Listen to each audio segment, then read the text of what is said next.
Good day. Today we'll be providing a technical overview of our FortiVoice business communication solution. If you are already familiar with our other Fortinet products, then you will find the management interface quite recognizable. So let's begin. We're looking here at the management interface, which will be the same whether you're using an appliance or a VM. This also applies if you're using FortiVoice in AWS or Azure. The dashboard that we're looking at here consists of several widgets. The one that's really important would be the licensing information. So here is where we can upload the add-on licenses to support Hotel PMS, Call Center, and the soft client. The soft client is what will allow you to support the mobile apps and the desktop clients. Moving into the phone system settings, under the audio prompt section, this is the area here where you're able to upload audio files for music on hold. It's also the same area where you would be able to create your announcements and greetings for the auto attendant. So those are the messages that people will hear when they first call in. So again, you have the option to upload a WAV file, or you can click on record and choose an extension that will create the manual recording. So if you choose the extension and hit send, it rings that individual's phone, they pick up and follow the prompts to generate the recording. Once the recording is done, then as the admin, you would have the ability to initiate the playback and even download that as a backup file. For music on hold, once you've uploaded all of your audio files, you can then break those up into music on hold profiles. So this is something that you can create for different departments or user groups. You just simply choose your audio files and move them from the left to the right, which then you can play them in sequential or random order. The other option that you have available to you is the ability to stream from an MP3 URL.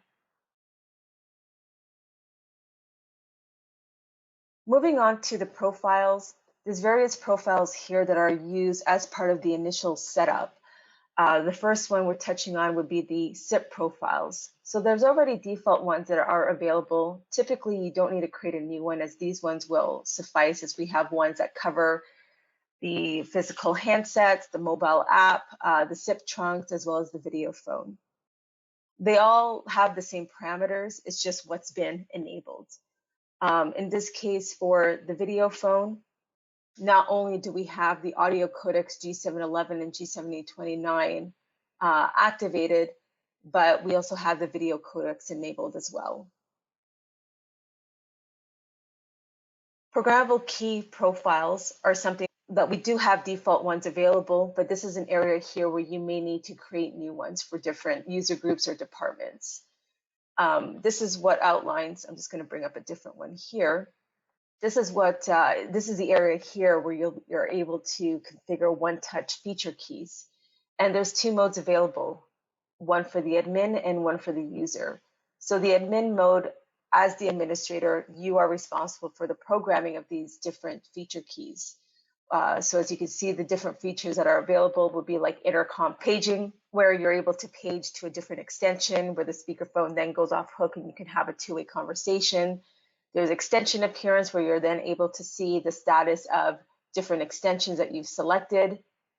So we could see a couple that are set there. So you could see if those users are on a call or not. There's the option to record calls as well. So this would be associated with a privilege that would have to be enforced in order to support this. The user mode basically we are giving those privileges to configure the programmable keys to the user, which they would have to configure through the web-based user portal, which I'll show later on. The next one would be the user privilege profiles. So this is another area here where you would create different profiles, again, for different user groups or departments. This is essentially your class of service, where you are dictating who's authorized or who's restricted from accessing certain features. So things like the web-based operator console, which could be opened up to everybody or to selected users. This essentially could replace a traditional receptionist phone. It is web-based, So they'll have widgets where they'll be able to see the calls that are coming in. They could do a drag and drop to somebody in the directory, and have action icons to place calls on hold or engage in call parking or initiate a new call, do a blind or screen transfer, and so forth. You also are able to set call restrictions. So you can dictate who's allowed to make certain call types, whether it's long distance, local calls, or even international calls. So taking a look at long distance, that's something that could be allowed openly, or we can enforce a global account code that the user would have to enter in before the system processes the call. Or this could be a personal code that as the admin you can generate at the extension level. So essentially this would be a unique code for every user. Other features that are available would be personal recording. This essentially is ad hoc recording that could be initiated by the user, which that's where that record one-touch feature key would come into play. So they just simply press the button to begin the recording of their personal calls. Another feature available would be the call Barge feature, interrupting calls in progress. So there's 3 options that would be available to either overhear the conversation that's taking place. This could be used for coaching or training purposes, or just simply the ability to just relay information to the user without overhearing the conversation.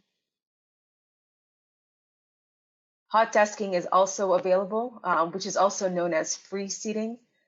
This is a feature that would take place and which could be applied for individuals or users that may have different work schedules, but they're sharing a desk and phone.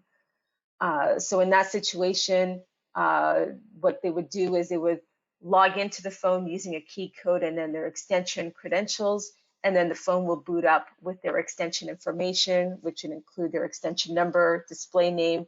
It also would be linked to their personal mailbox as well as the personal call handling settings. And the other one would be like the user portal. So this would be access to the web-based user portal, where then we can control also what they're allowed to see here. So moving into that, that's what I'll jump into next. So this is the user portal here. So if we go back to the administrative portal, you'll see that the URL is a /admin. For the user portal, it will be /voice, and then they can log in with their extension, local authentication information, which would be their extension number and webmail code, or this could be their LDAP credentials. We can interface with like LDAP to utilize Active Directory as an example. So looking at the user portal here, everything is exposed in this demonstration. So the user could have access to this to review their own personal call history. So it's basically just CDR records.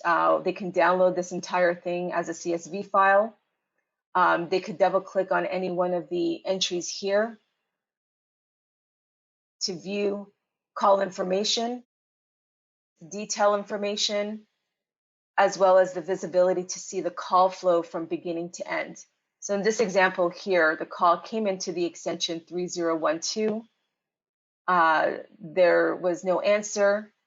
So as a result, it followed the call handling no answer state, which is predefined to route to their personal mailbox. And we can see that a message was left in their mailbox. So very easy to read, very legible. They also have visibility for voicemail. So with any personal mailbox, voicemail to email notification is available with FortiVoice. This would just be another method for them to access the voicemail messages. So they can initiate a playback, and then they have actions here to delete, forward it to somebody else, or even download it as a backup file. Under contacts, they'll have access to the company directory. They'll have also the ability to create their own personal contact list, as well as create a personal block list. So any numbers, phone numbers that they enter in here would no longer be able to reach them directly at their extension. So there's call handling that could be put in place to basically hang up on that on those block numbers. There's also a business contact listing that is available and managed from the administrator. So this would be a global business contact that everyone would have access to. And for the call recording privilege, so if that's been given and they're allowed to record personal calls, then they would need access to this user portal in order to review those personal calls. So they can, again, initiate a playback, and then they have actions to delete, forward it to somebody else, or even download it.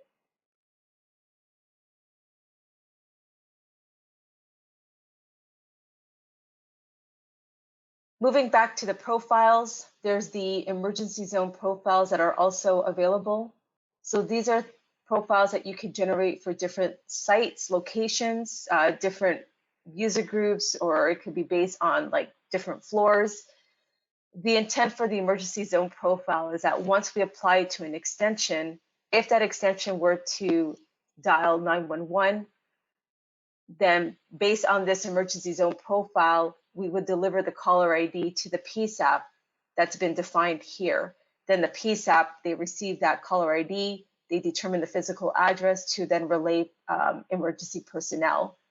Internally, what FortiVoice can also do is deliver an internal email notification to alert those individuals or individual of the extension. They'll receive that email notification where within the body of the email, they'll see the extension that dialed 911, the name of the profile, so they'll know where they're situated, along with the contact information if that's been populated as well. Other ways how we could deliver emergency alerts would be with our message group feature, where once that emergency has taken place, someone could trigger the message group, and depending on how it's been set up, we could deliver a text message that would be displayed on the phones of a select user group. So this could be administration or management. And these caller ID, these variables that are shown here is based on that emergency zone profile. Another method that could be added as well would be to deliver a predefined audio message that would be broadcasted out to a specific multicast group. So a multicast group just allows us to deliver an announcement or message to a larger group of endpoints, or this could be routed out to a single number like 911 or the phone number of the police department, as an example. If there is a need for geolocation information to be delivered to the PSAP, then we can interface with third-party 911 vendors like West 911 that support that specific feature set. All right, let's just see here. And just under the profiles here, scheduling. So this is just your standard scheduling or where the scheduling profiles are natively, where they natively reside. So we have standard schedules where you can dictate the days of the week, your AM, PM schedule. There's also where you could apply your holidays as well. There is a calendar mode that's available as well, where this provides you much more flexibility, where you can specify the recurrence of a schedule. And then these schedules will populate throughout the configuration based on what you're setting up, like the call handling or the dial plan rules. Moving into the extensions. So the extensions can be set up manually, or we recommend importing a CSV file. So the CSV file would contain critical elements like the extension number, display name, the phone model, MAC address of the phone, along with the various profiles that I've touched on. Once that's populated, then we can import that into the system. And so then the last step would be connecting the phones onto the network.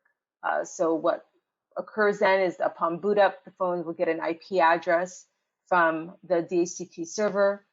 It will pull the configuration from the system.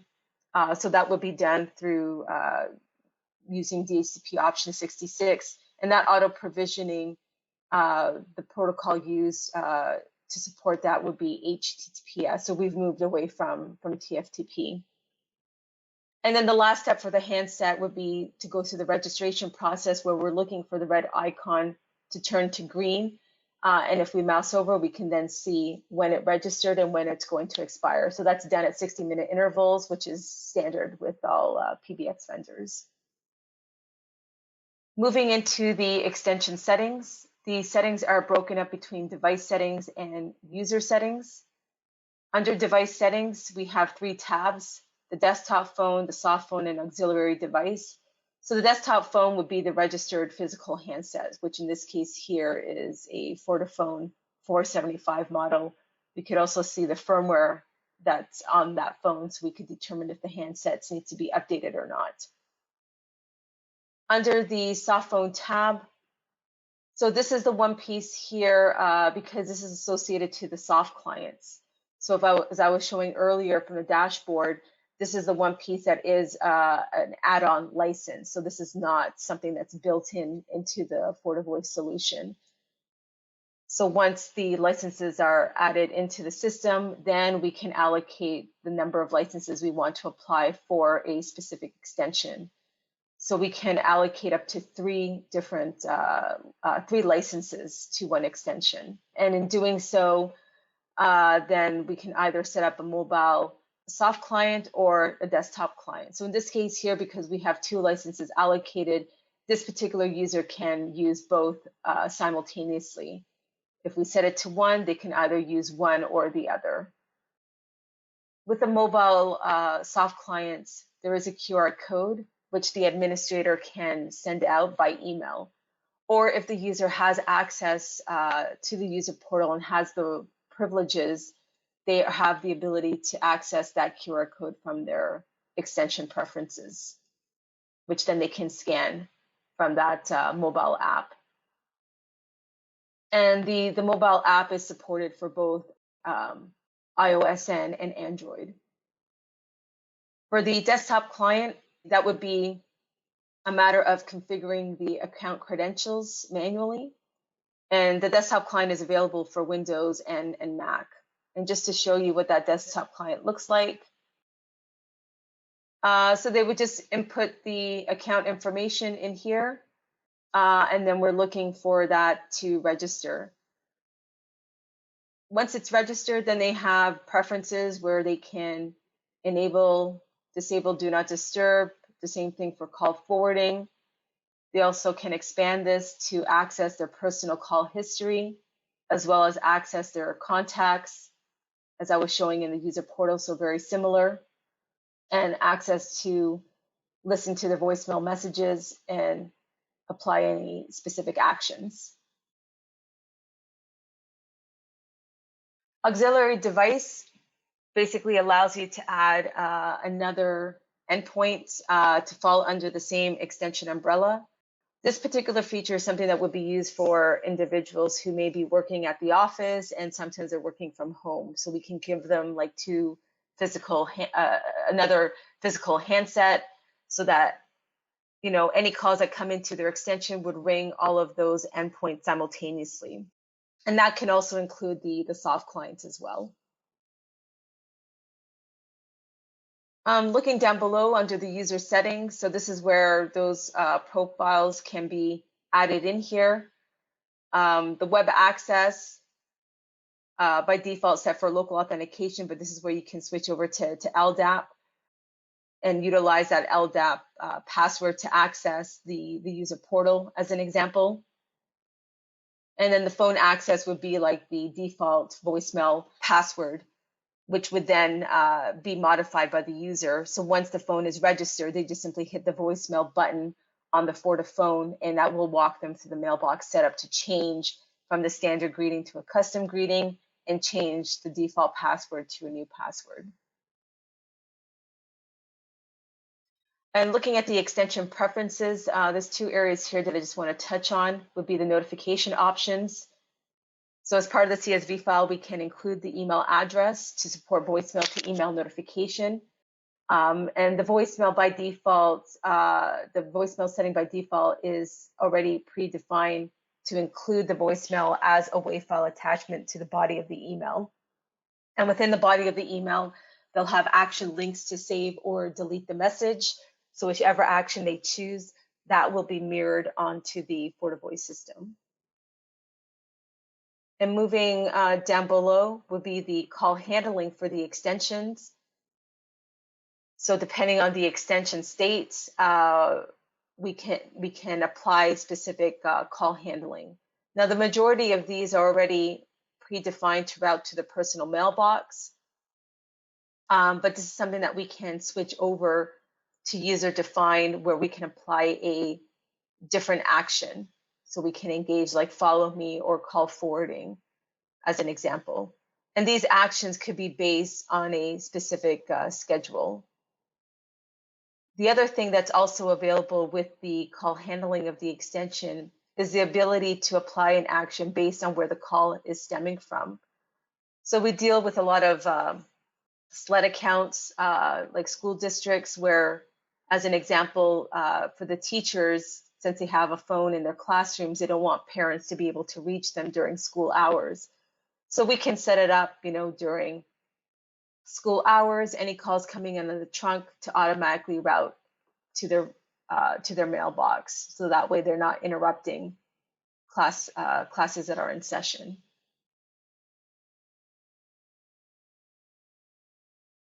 One thing I just want to point out is if the phones were added into the FortiVoice system without generating the extensions, then what will happen is that the system will push an unassigned profile to the handset as part of the auto provisioning. So that's a default parameter that's enabled.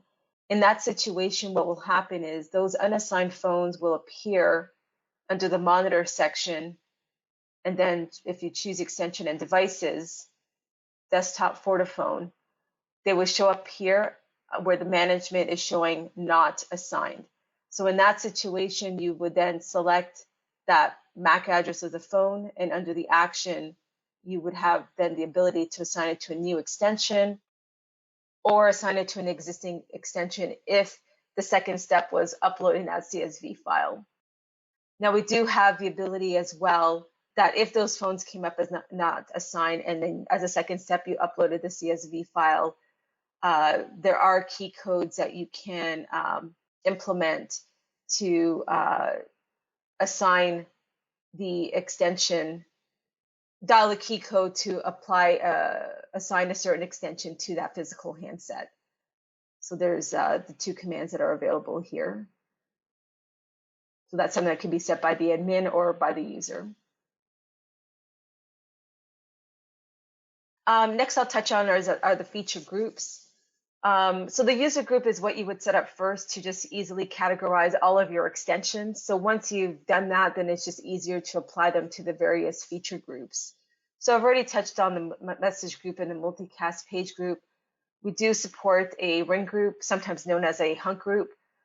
So that allows you to ring multiple extensions simultaneously or in sequential order. With the ring groups, we also can include external phone numbers as well. And similar to the extension call handling, it does come with its own dedicated parameters.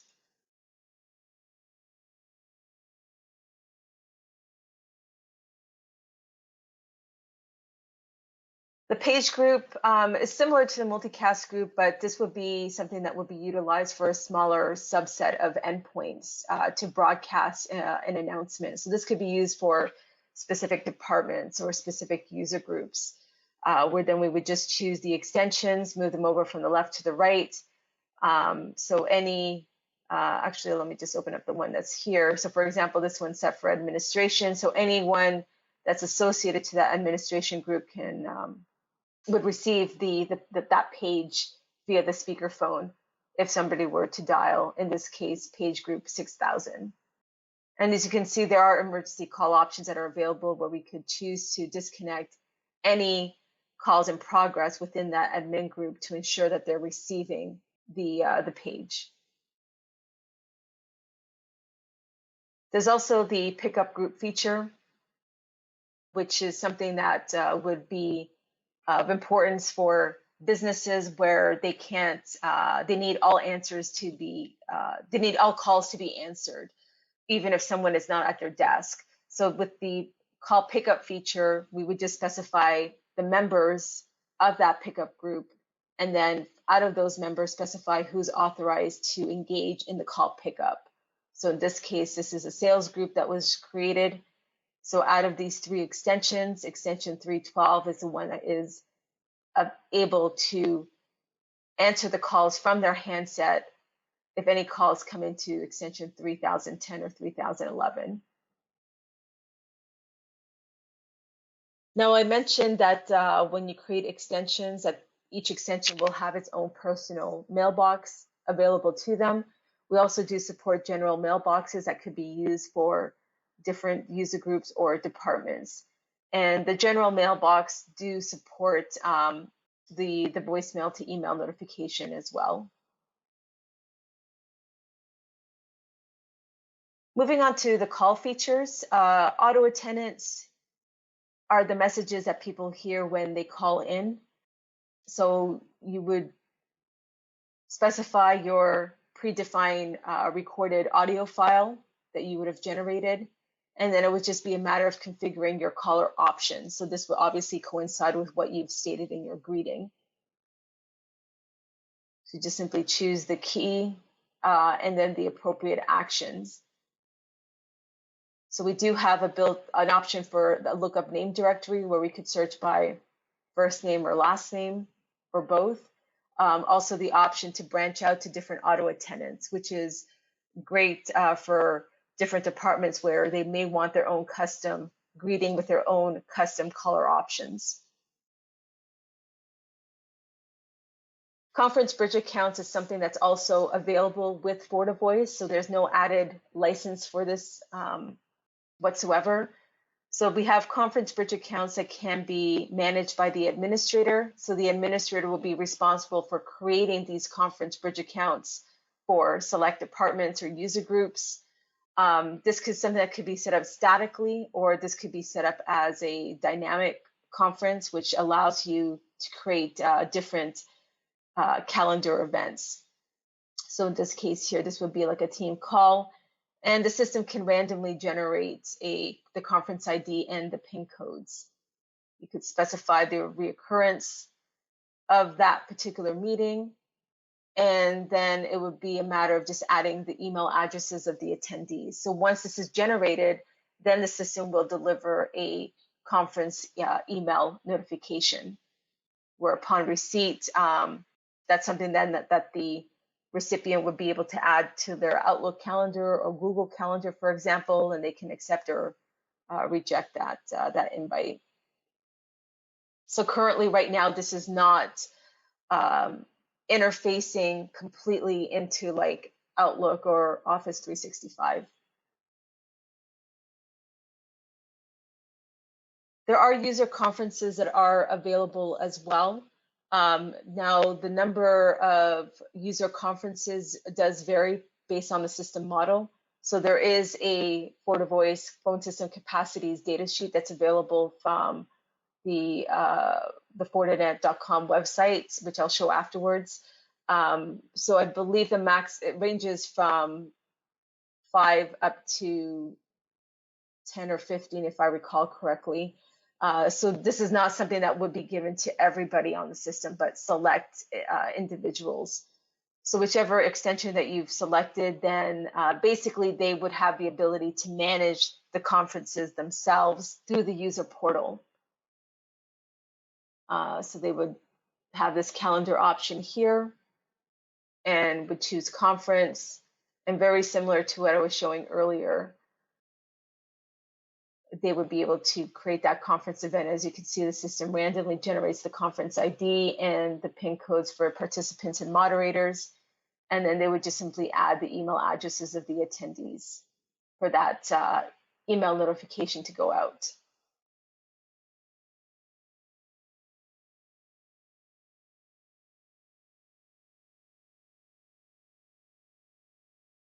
Moving on to call recording. So FortiVoice has a full-fledged call recording solution. So I already touched on the personal or ad hoc call recording that's available at the extension level. So that would have to be given as a privilege. As the administrator, you could set up call recording policies. So with the call recording policies, you can record calls based on phone number, department, user group, trunk type, or even call queue.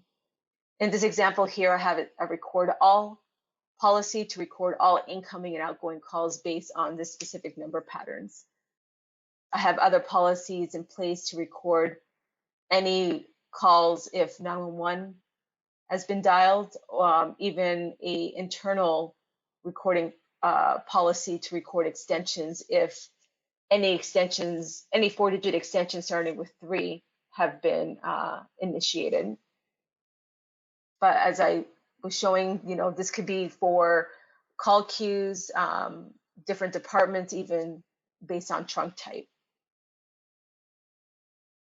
And one thing before I move on is those recordings are all stored onto FortiVoice. We do have the capability to extend the local hard disk by interfacing with an external NAS server if needed. But for the call recordings, we also could push those off to a remote FTP or SFTP server. Moving on to the fax feature. So fax is something that is available with FortiVoice. So it has a built-in T38 fax server. So we could use FortiVoice to process incoming and outgoing faxes. It would be just a matter of creating a fax account, specifying the trunk profile and the fax DID, and then choosing a fax monitor. So if you choose a fax monitor, then this extension would be able to monitor those faxes through the user portal. So in the drop-down list, they choose monitor, and then they have access to that the account that they're associated with. So any faxes that they would receive would show up in here. They would have the ability to download that PDF. It's also from here where they would be able to send a fax out. So they would enter in the phone number and then upload the attachment, whether it's PDF or JPEG, to then send that outgoing fax. So this feature is great if you're looking at replacing a traditional analog fax machine. And as well as, if you're paying for a monthly e-fax service that you want to get rid of, then you can use this feature as well. Besides the fax monitoring option, we also can deliver the faxes by email. So we would just input the email address within here, and then that individual or individuals would receive the fax as a PDF attachment. So very similar to the voicemail to email notification. There is also the option to relate to a fax machine. So we could interface with a traditional fax machine. However, it would require an added hardware component. So we would need to have an FXS gateway in place. So we do have one available, or we can work with a third-party ATA device to support that. But it's just an added cost that would need to be considered. Typically, if they're not looking at replacing the fax machine, it's already linked up to the PSTN trunks, then we typically recommend just to leave it segregated from the phone system entirely. So again, if they're looking at replacing it, then our built-in fax feature is something that would be ideal. Now, as I was mentioning about FXS gateways, so we do have gateways available. So there's FXO gateways that we have, FXS gateways, as well as a PRI gateway, whether it's a single PRI or a dual PRI port. So these devices, if required, can be centrally managed by the main or core FortiVoice system. So that would all be done here under the Manage System section, which makes it easy, basically a single pane of glass. Moving on to the trunks. So typically we're encountering a lot of customers that are moving over to SIP trunks, more cost effective. Configuration of the SIP trunks is straightforward, whether you're using a third-party SIP provider or using our FortiCall SIP service. So we do have that as an option as well. It really is a matter of just configuring the SIP information, the account credentials, and any other pertinent areas within here, so that in the end, once that's populated, then we're looking for that vendor, SIP vendor, to go into service. Once it's in service, then we can configure our inbound and outbound dial plan rules. So for inbound rules, we would choose the trunk profile, and then down below configure the call handling, typically where the action type is set for an endpoint action, where in this case here it's set to go to the auto attendant welcome greeting. But this is something that you can easily modify by choosing a different action in the drop-down list. So if you want a live person to answer the calls, then you have that flexibility. We also do support DID mapping as well. So we could set up a DID rule and then configure the number mapping as shown here to map a phone number to an extension. So this would bypass the general inbound dial plan rule that I was just showing. And if you have a high quantity number of DIDs, we can import that as a CSV file.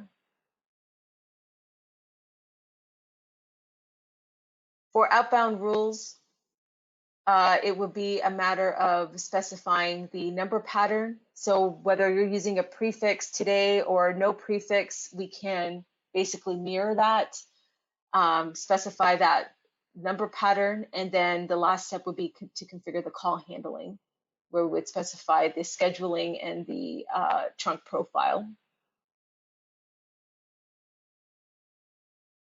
Other features that are also available are office peers. So the office peer feature is something, if we were looking at a FortiVoice distributed deployment where different locations have a FortiVoice system, we can link those systems together with an office peer profile. So the office peer basically is just a SIP trunk where we can link those devices to be able to then share directory listings of each of those sites and be able to support global extension dialing. This is something that is also used with other third-party PBX, especially if we've been selected and they're going through a slow migration. They obviously can't just simply rip and replace their existing solution with ours. So we, in numerous cases, have used the office peer to link up with Cisco or Avaya to support that slow migration until they've completely flipped over to a FortiVoice ecosystem. Next, I'm going to touch on utilities that are available with FortiVoice. So from a troubleshooting aspect, there is a built-in packet capture that could be utilized to troubleshoot a various range of issues, whether it's related to email notifications, audio issues between extensions or with the SIP provider, or registration issues. So it's just a matter of, you could focus on a specific extension or SIP trunk, for example, or you could just set the filter to capture everything. So in that case, you would not have anything selected here. You could just simply do a capture all and just hit on create to gather all of that network information, which would include the SIP packet information and RTP traffic information. So what happens then is once you're able to reproduce the issue, then this would produce a PCAP file, which then you can open up with third-party application like Wireshark to filter and determine where the issue may be stemming from. There's the built-in call history. So it's similar to what I was showing in the user portal, but this would be the global call history of all incoming, outgoing, and internal calls that are occurring on the system. You're able to also see calls that have been recorded So if you were to click on any one of these, this actually will then bring up the recorded audio file. And similar to what I was showing earlier, you could double click on any one of these entries to gather call information, detail information, and the call flow. So you can download just this individual entry if need be. So this is something that could also be used as a troubleshooting tool. There's also logs that are available on the system logs, generic logs. So this is where you can filter and locate SMTP activity, such as like if the email notifications are not going out, you can run this. Then we also have additional logs related to voice and fax and like call queue as well. Under the storage is where you'll have access to the recorded calls. So if you double click on the folder, you'll then have visibility to all those recorded calls, which you can initiate a playback. You could also search for a specific call as well.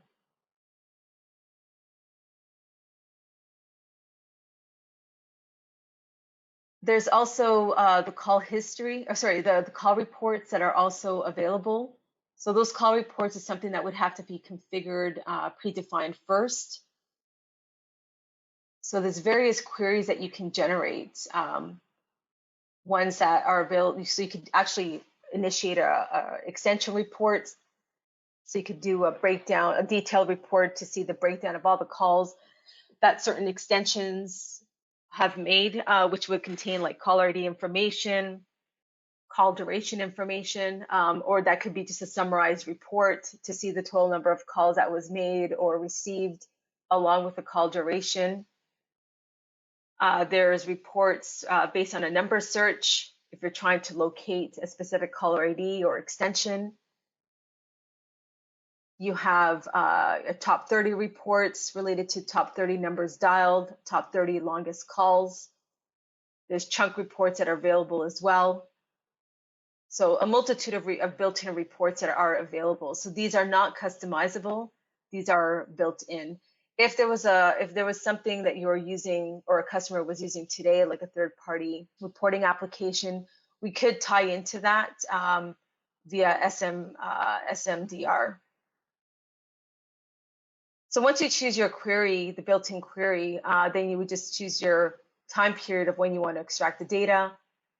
And then that can be emailed out up to 5 recipients in various formats, HTML, PDF, or just that CSV file. You can also schedule when you want to receive the reports, whether it's daily, specific weekdays, or specific calendar dates. Now, if the query exists, you can always generate that report on demand if that's something that you need to extract that data right away. From an admin standpoint, there are system alerts that can be delivered by email related to various categories. So one here, for example, if you want to keep track of trunk connectivity, whether it's the SIP trunks or maybe related to the gateways, for example, that's something that you can be alerted of by email.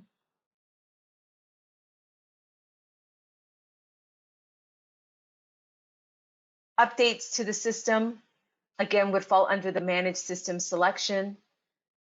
So you have 2 tabs here for the FortiPhone and for the FortiVoice itself.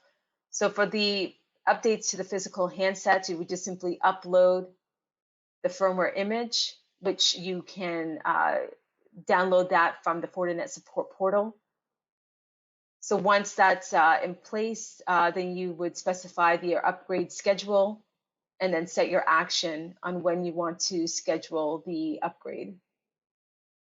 And with the upgrades on the handsets, this is done in bulks of 10 at a time. For FortiVoice updates, again, it would just be a matter of retrieving the firmware image from the Fortinet support portal, uploading that in here, and then you can either choose to upgrade right away or set a custom upgrade schedule. There is also a security section that is available with the release of 6.0. So there's the intrusion detection feature, which you can enable. This basically lets you manually add IP addresses to be exempted from being blocked or removed. System added the exempt IPs if you find them suspicious. Like I said, you can configure the parameters here. So you can either disable it to just stop the intrusion detection activities. It could be, based on just tracking the intrusion detection activities, or you could choose to enable to activate intrusion detection activities. So we can track it in various methods here. Also, under the security, you have a password policy that you could also implement to add that additional security measure. There's also the ability to globally block phone numbers as well. So that's available.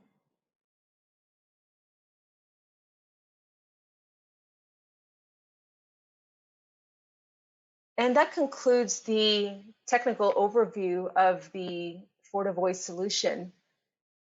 For further information, you can always access our docs.fortinet.com website. We do have a FortiVoice section here where you'll have access to not only the admin guide, but access to the cookbook, tech notes, other guides that are also available from within here. So the cookbook section is a great one here, outlining certain features which can be very, very useful. For example, for the soft clients, outlining best practices, the configuration of the soft clients, as well as configuration of the FortiGates. Thank you for listening, and if there's any questions, please reach out to your local representative. Thank you.